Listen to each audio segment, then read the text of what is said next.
I got a call from dispatch. There was a woman on the phone who was frantic. She said she needs help now.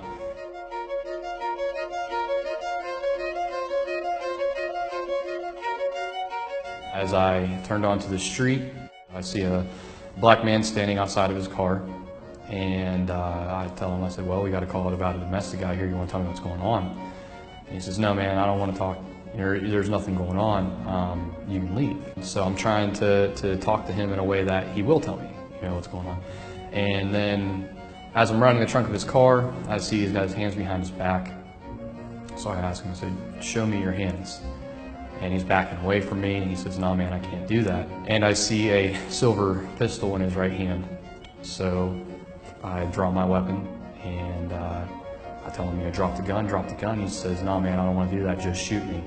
And I said, I'm not going to shoot you, brother, just put the gun down. We hear over and over again about police shootings across this country.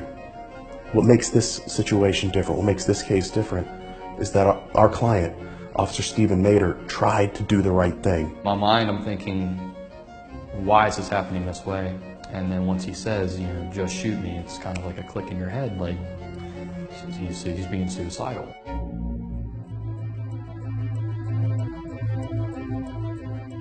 It was a matter of seconds between me initially coming into contact with him to when the other officers had arrived. The other two officers get out of their vehicles, their weapons are drawn, and they're yelling, put down the gun, and then within seconds, as he's waving the weapon, one officer ended up firing 4 shots, and the last one hit the man in the head.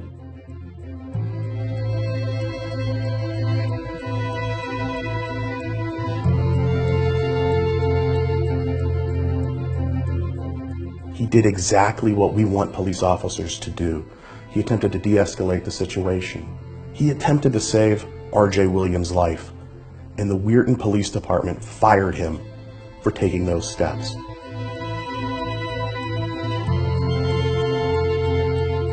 Officer Mader had received extensive training on de-escalation and dealing with people who are suicidal through his time in the U.S. military. He was a Marine in Afghanistan, and he's a military police officer in the National Guard. So he knew how to handle that tense situation when it arrived. But he received that training primarily through his military service. We believe that our police departments really need to invest in both de-escalation training and training for dealing with people who are facing mental health crises. It can save lives. Someone calls the police at their worst time. You don't want to go in there giving them the mindset that the police aren't here to help. You want to give them the mindset that they're there to solve the problem.